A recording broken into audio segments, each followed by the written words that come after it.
자, 오늘 오후 예배 때는 이 로마서 8장 5절부터 9절까지의 말씀으로 육적 그리스도인은 없다. 육적 그리스도인은 없다라는 제목으로 하나님의 말씀을 전하겠습니다.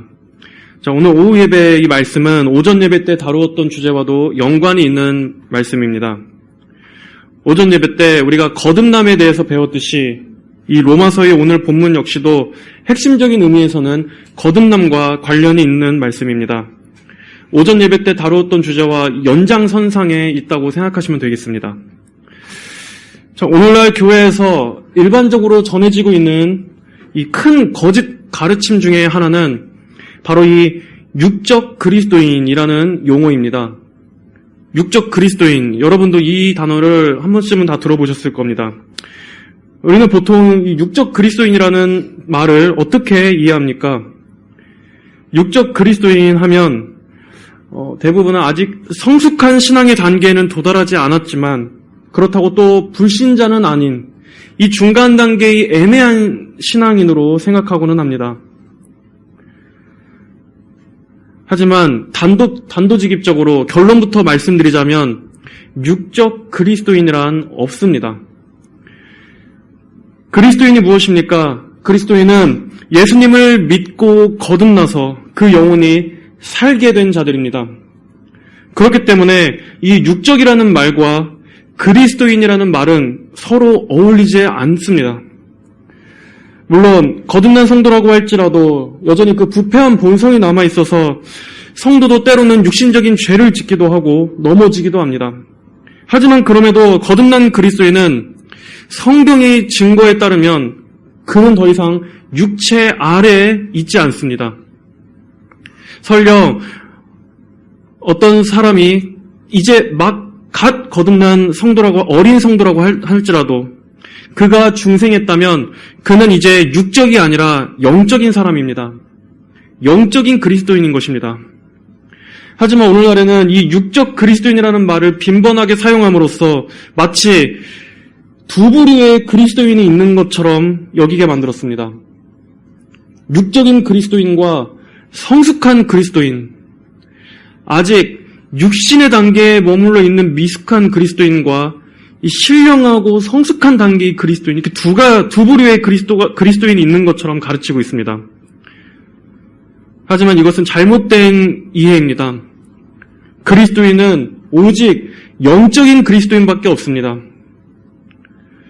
여전히 죄로 죽어있고 또 여전히 자기를 사랑하고 세상을 사랑하면서 죄를 탐닉하고 육체에 속한 상태임에도 불구하고 단순히 그가 교회에 출석한다고 해서 또는 젊었을 때 한때 신앙생활을 했다고 해서 그를 그리스도인으로 간주하는 것은 아주 잘못된 것입니다.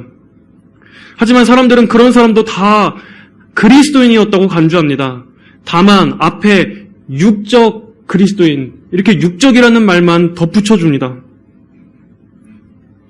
그 영혼에 진정으로 거듭난 증거도 없고 아무런 변화가 일어난 적도 없음에도 그가 진정으로 하나님을 사랑하지도 않고 신앙생활이 엉망인데도 그를 그저 육적 그리스도인에 속한 것뿐이라고 용인해 주는 것입니다.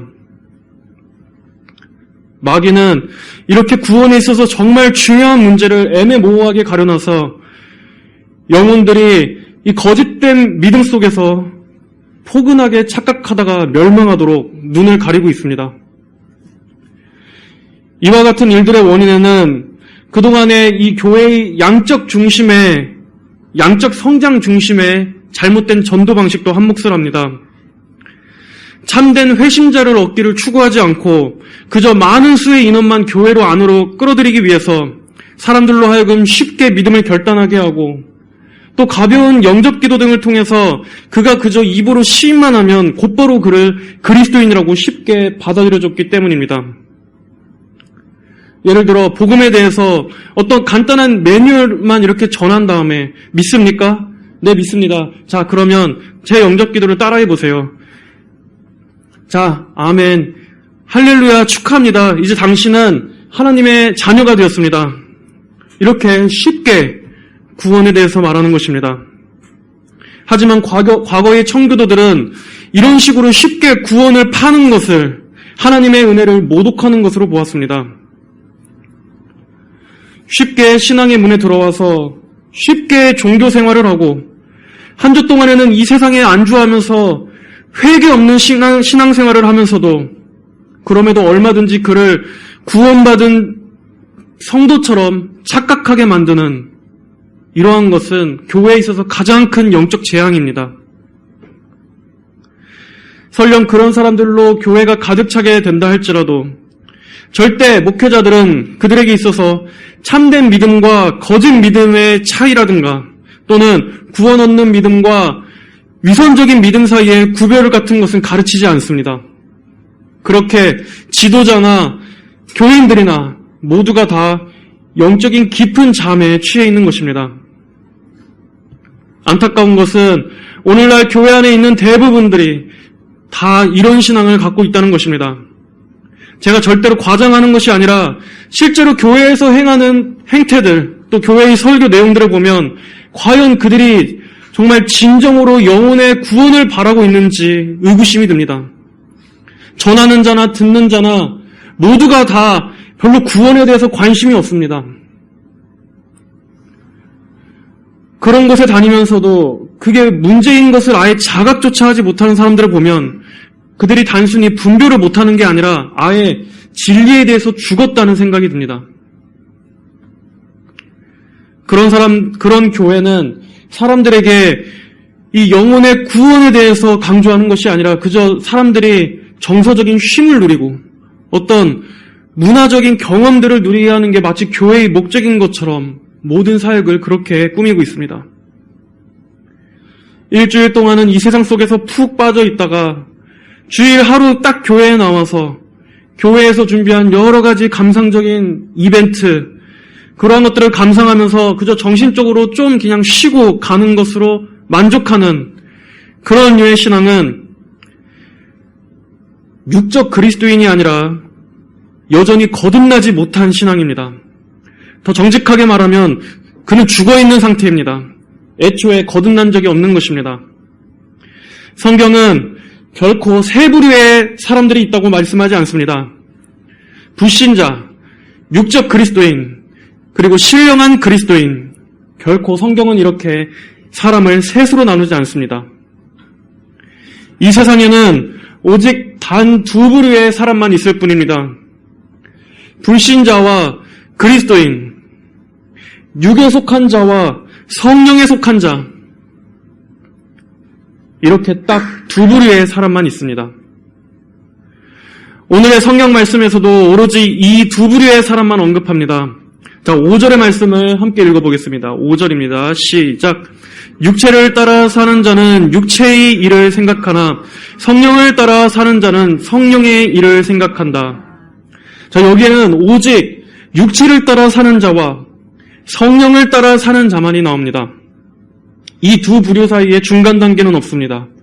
둘 사이에 분명한 선이 딱 그어져 있습니다. 여기에서 육체를 따라라는 말이 의미하는 이 부류의 사람은 누구입니까?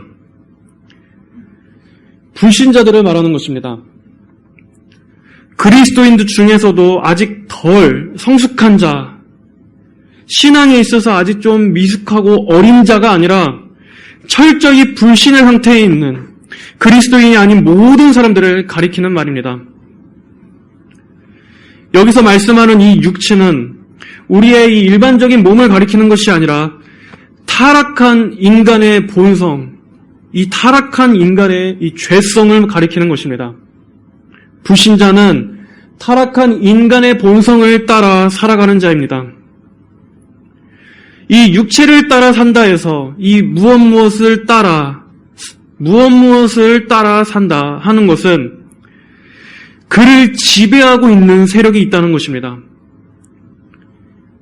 그는 자기를 지배하는 어떤 그 힘에 의해서 따라갈 수밖에 없는 존재입니다. 오늘 말씀에 의하면 무엇이 그를 이끌고 있습니까? 그는 무엇을 따라서 살고 있습니까? 육체, 즉 타락한 본성입니다. 타락한 본성이 그를 지배하는 원리라는 것입니다. 이것이 불신자의 상태입니다. 그리고 이렇게 육체를 따라 사는 자는 어떤 생각을 합니까? 그는 육체의 일을 생각한다고 말씀하고 있습니다.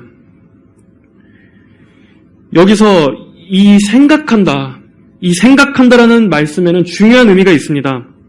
이 생각은 단순히 우리의 어떤 사고나 이해만을 말하는 것이 아닙니다. 그보다는 훨씬 더 포괄적인 것을 뜻합니다.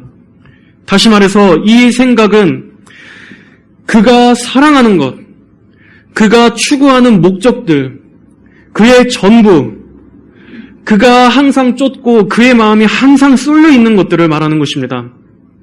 그의 삶과 그의 전 인격을 지배하고 있는 것, 그리고 그를 이끄는 어떤 강력한 경향, 이것이 바로 여기서 말씀하고 있는 생각입니다. 자, 그렇다면 다시 한번 읽어보겠습니다.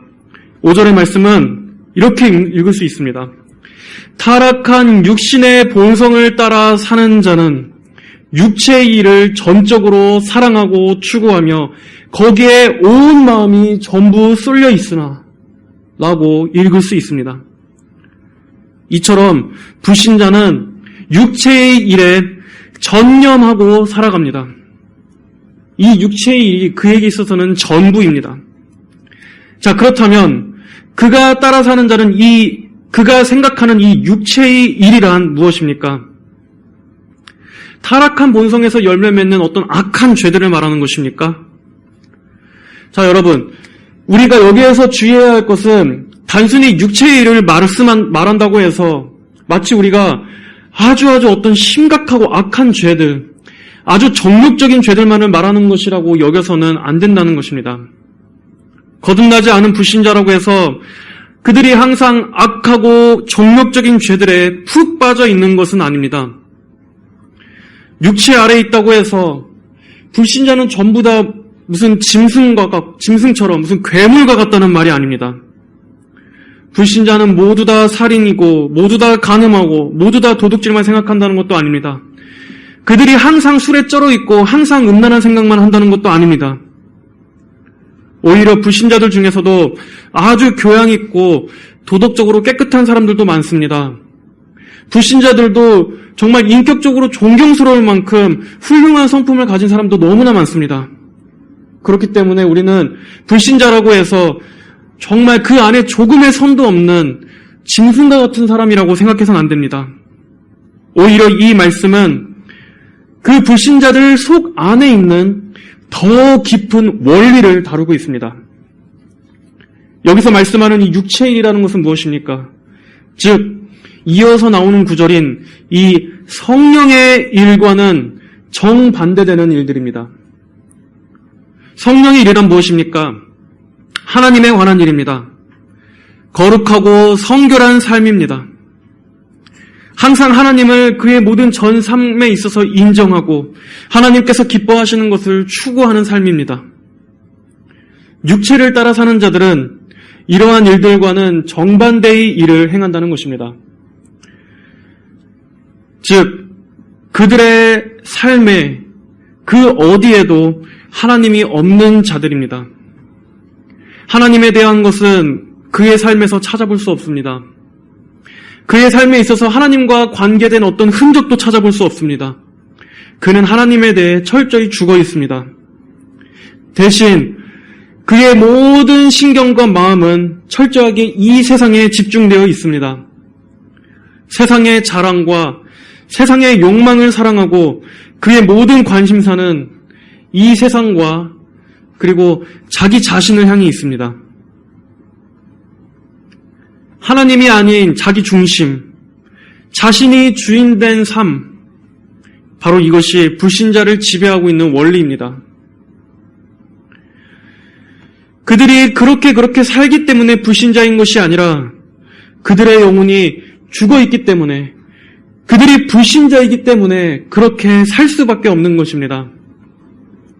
그 영혼 안에 있는 원리가 이미 이렇게 세워져 있기 때문에 불신자에게 있어서는 그 원리에 반하는 삶을 산다는 것은 불가능합니다. 즉, 하나님을 위해 산다는 것은 불가능합니다. 그래서 7절의 말씀도 이렇게 말씀하고 있는 것입니다. 육체의 생각은 하나님께 원수가 되니 그것은 하나님의 법에 복종하지 않을 뿐 아니라 복종할 수도 없다. 육체에 있는 자들은 하나님을 기쁘시게 할 수 없다. 육체에 속한 자는 하나님을 원하지도 않지만 설령 그가 그것을 원하려고 생각한다 할지라도 그는 절대 이것을 할 수 없습니다. 그렇기 때문에 우리가 오전에 생각한 대로 이 거듭남이 너무나 중요하다는 것을 우리는 다시 한번 기억해야 합니다. 죄로 죽어있던 영혼이 거듭나기 이전에는 기독교에 있는 그 어떤 가르침도 그에게는 어렵고 무거운 짐이 될 뿐입니다. 자신의 본성에서 원치 않는 것을 억지로 해야만 하는 것처럼 느낍니다.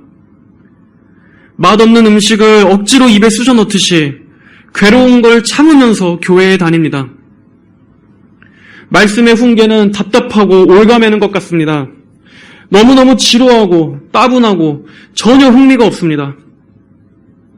거듭나지 않은 사람은 그저 교회에 잠깐 다녀보고 나서 거기에서 아무것도 발견하지 못했으면서 교회고 신앙이고 다 재미없다고 그냥 떠나버립니다. 그러면서도 말로는 교회는 어때? 기독교는 어때? 아는 척 떠버립니다. 하지만 세상에 대해서는 살아있습니다. 모든 것이 다 그에게 흥미거리이고 그에게는 배울거리이고 관심거리입니다. 그 세상의 일에 대해서는 열성을 다해서 노력하고 눈에 불을 켜고 삽니다. 이것이 바로 영적으로 죽어서 육체 아래에 있는 불신자의 특징입니다. 하지만 그런 육체의 생각은 결국 사망입니다. 6절에 육체의 생각은 사망이나 성령의 생각은 생명과 평안이다. 육체에 있는 자는 그렇게 철저히 하나님과 원수된 상태로서 멸망하게 됩니다. 하나님의 법에 복종하지 않을 뿐 아니라 복종할 수도 없다는 말은 전적으로 하나님에 대해서 무능력하다는 말입니다. 모든 죄인의 상태입니다. 그리고 우리 역시도 이와 같은 상태였습니다. 우리도 타락한 본성을 따라서 하나님이 없는 삶을 열심히 살았던 자들이었습니다. 하지만 우리는 어떻게 성도가 되었습니까? 바로 이 2절, 3절의 말씀에서 일어난 일 때문이었습니다. 다 함께 우리 8장 2절, 3절의 말씀을 함께 읽어보겠습니다. 시작. 이는 그리스도 예수님 안에 있는 생명의 성령의 법이 죄와 사망의 법에서 너를 해방하였기 때문이다. 율법이 육체로 말미암아 연약하여 할 수 없었던 그것을 하나님께서 하셨으니 곧 자기 아들을 죄 있는 육체의 모양으로 보내셔서 그 육체 안에서 죄를 심판하신 것이다. 하나님께서 하셨으니 바로 이 하나님께서 하신 일 때문에 우리는 은혜로 구원을 받게 된 것입니다. 은혜로 거듭나게 되었습니다. 구원을 선물로 받게 되었습니다. 하나님께서 하셨으니 여러분은 하나님께서 베풀어 주신 이 일에 감격을 느끼십니까? 하나님께서는 그리스도를 통해서 성령을 우리에게 보내주셨습니다. 그것을 어떻게 알 수 있습니까? 성령이 아니고서는 그 누구도 예수님을 주라고 고백할 수 없습니다. 예수님을 진정한 자신의 주인으로서 구원자로서 받아들일 수 없습니다. 우리를 하나님께로 이끌며 예수님을 알게 하시며 예수님을 주와 구주로 믿게 하시는 일은 바로 성령님께서 우리의 마음에 그 구속을 적용하시고 믿게 해주셨기 때문입니다. 그러므로 그리스도인의 중요한 특징은 그 안에 성령을 모시고 사는 사람이라는 것입니다. 성령의 인도함을 받습니다. 자, 이 성령의 인도함을 받는 삶이란 정확히 이 육체를 따라 사는 자들과 반대되는 특징을 가집니다.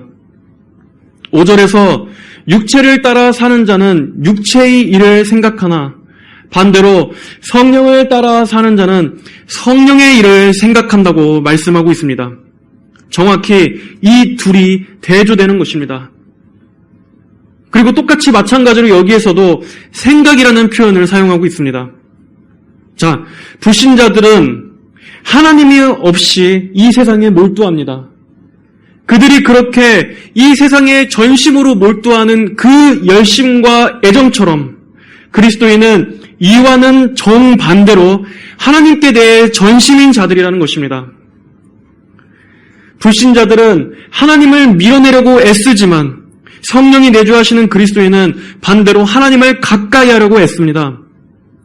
불신자들은 말씀도 듣기 싫어하고 기도한다는 것은 정말 끔찍한 일이지만 그리스도인은 정반대로 말씀을 듣기 원하고 기도를 통해서 하나님을 찾으려고 애씁니다. 불신자들은 전인격적으로 하나님을 거부하지만 그리스도인은 전인격적으로 하나님을 기뻐하고 즐거워합니다. 이렇게 하나님을 추구하고 하나님을 가장 맨 처음, 가장 맨 위에 모시는 것은 바로 성령님께서 내주하시는 그리스도인의 특징입니다. 그의 가장 주된 관심사이자 가장 즐거운 주제가 바로 하나님이 되는 것입니다. 성령을 그 안에 모신 그리스도인은 하나님의 진리를 가장 영광스럽게 믿고 여깁니다. 그리고 하나님이 살아계신 분이라는 것을 전인격적으로 믿고 경험합니다. 단순히 지성의 차원에서만 머무는 것이 아닙니다. 그는 하나님의 임재를 경험합니다. 하나님이 함께 하신다라는 게 어떠한 것인지 영적으로 알고 있습니다. 하나님과의 친밀함을 누립니다. 그리고 또한 반면에 죄를 지을 때는 내 안에 있는 성령님께서 탄식하시고 근심하심을 알고 있습니다. 그리고 또 하나님께서 자기를 향해 얼굴을 가리시는 것 또한 느낍니다. 그로 인해서 그는 애통해하고 하나님을 간절히 찾습니다. 그저 자신이 죄를 지어서 내 경건이 무너졌어, 내 거룩이 깨졌어, 내 의가 무너졌어 하는 것으로 애통하는 것이 아니라 하나님의 마음을 아프게 하고 하나님과의 교제와 하나님과의 관계에 있어서 이 죄로 인해서 하나님의 마음을 슬프게 했다라는 이 사실로 인해서 괴로워하는 것입니다. 이렇게 성령이 내주하는 그리스도인은 그의 일생과 그의 온 마음이 하나님과 관계되어 있습니다. 하나님과의 교제가 그 일생의 중심이며 그는 하나님을 바라보고 삽니다. 우리 9절의 말씀을 같이 읽겠습니다. 시작. 그러나 하나님의 영이 너희 안에 계시면 너희는 육체 안에 있지 않고 성령 안에 있다. 누구든지 그리스도의 영이 없으면 그리스도의 사람이 아니다. 그리스도의 영, 곧 성령입니다. 이 성령이 없으면 그는 그리스도인이 아니라는 것입니다. 그리고 성령님께서는 살아계신 분이시기 때문에 반드시 그 존재를 드러내십니다. 인간의 영혼 안에 이 성령님께서 내주하시면 그 성령님은 반드시 그 영혼 안에서 그분의 일을 행하십니다. 성령을 따라 살게 하시고 성령의 일을 생각하게 하십니다. 이것은 숨길 수 없습니다. 성령님께서 내주하시는 성도는 삼위일체 하나님을 경외하며 예수 그리스도를 주와 구세주로 믿고 영접합니다. 또한 죄를 미워하고 죄를 떨쳐내며 하나님께로 가까이 가고자 합니다. 하나님의 계명을 기꺼이 순종하기를 원합니다. 그리고 같은 영적인 가족인 형제 자매를 사랑합니다. 여러분, 그리스도께 속해 있지 않다면 그리스도께 속한 형제 자매를 사랑할 수 없습니다. 그렇기 때문에 형제 사랑은 그리스도인의 특징입니다. 누구든지 그리스도의 영이 없으면 그리스도의 사람이 아니다. 여러분 안에 성령이 없다면 그는 구원과 관계없는 사람입니다. 겉으로는 신앙에 대해서 많은 이야기를 할 수 있고 종교적일 수 있습니다. 하지만 그 안에 성령이 없다면 그는 장래에 무서운 백보자 심판대 앞에 서게 될 것입니다.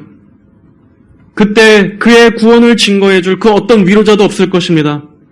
그는 성령으로 인침받지도 거듭나지도 않았기 때문입니다. 내 안에 이 그리스도의 영, 성령이 있는지 어떻게 알 수 있습니까?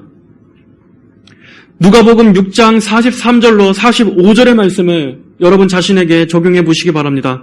누가복음 6장 43절로 45절.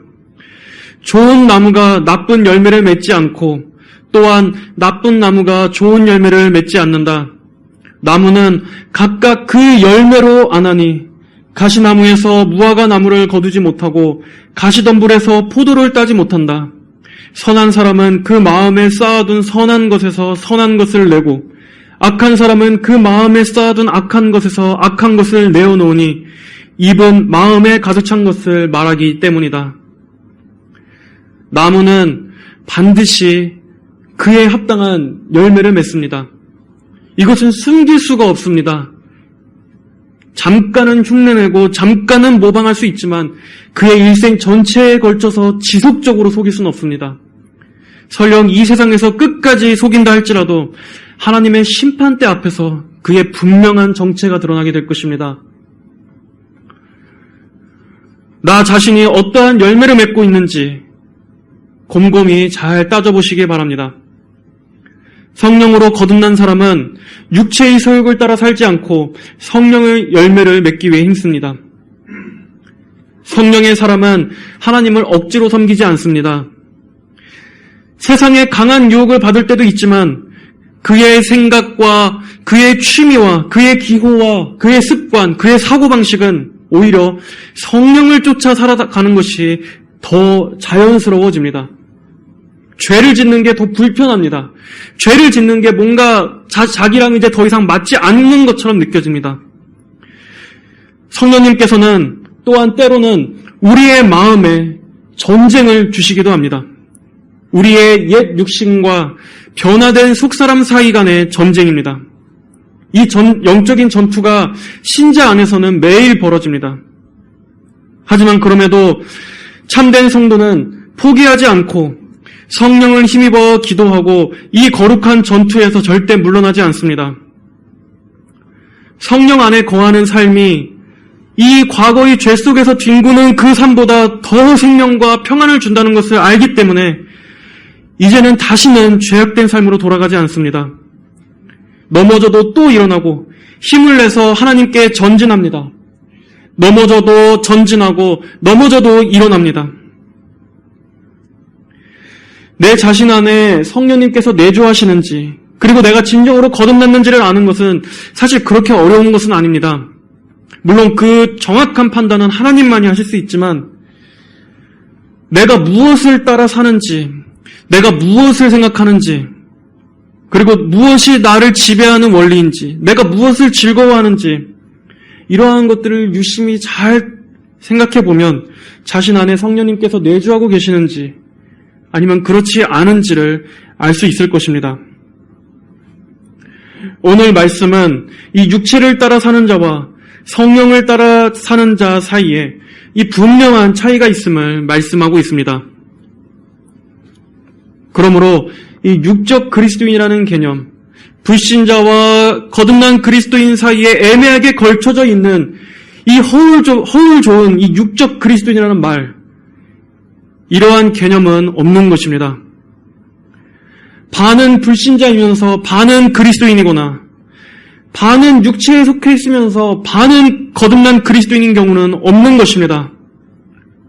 오직 거듭났거나 거듭나지 않았거나 성령이 있거나 성령이 안 계시거나 죽어 있거나 살아 있거나 오직 이 둘뿐입니다. 여러분의 영혼은 지금 어디에 있습니까? 여러분의 영혼은 어디에 있습니까? 이 육적 그리스도인이라는 거짓말에 속지 마시길 바랍니다. 스스로 그런 회색지대에서 거짓된 안정감을 누리지 마시기 바랍니다. 그런 거짓 위안 속에서 마음이 편안하다가 결국에는 멸망하는 것보다는 차라리 자신의 영적 상태에 대해서 치열하게 하나님 앞에 구하고 매달리는 쪽이 여러분의 영혼에 더 큰 유익을 줄 것입니다. 그것이 여러분의 영원한 생명에 분명한 증거를 가져다 줄 것입니다. 한 주간도 말씀을 통해서 오늘 우리에게 주신 이 말씀들을 통해서 여러분 자신을 점검하시고 하나님께 힘써 기도하며 믿음에 있어서 치열하게 살아가시는 성도 여러분들이 되시기를 주님의 이름으로 축복합니다. 다 함께 기도하겠습니다. 하나님 아버지 감사합니다. 오늘 우리에게 또 오후 예배에도 이 영적으로 죽어있는 자와 또 거듭나 성령을 따라 사는 자 사이의 분명한 차이에 대해서 듣게 해주심을 감사합니다. 아버지, 이 말씀 또한 하나님께서 우리의 영혼을 경책하시고 깨우시기 위해서 주신 말씀인 줄로 믿습니다. 아버지, 우리의 부패한 죄성과 남아있는 이 죄의 잔재는 언제나 우리의 영혼을 잠들게 하고 또 태만하게 하고 안일하게 합니다. 하지만 하나님의 말씀의 이 분명한 기준에 우리 자신을 점검해보고 비추어봐서 우리의 영혼이 항상 주 앞에서 깨어있게 하시고 영혼의 분명한 상태를 확실히 알고 신앙생활하게 하여 주시옵소서. 감사드리며 살아계신 우리 주 예수님의 이름으로 기도드립니다. 아멘.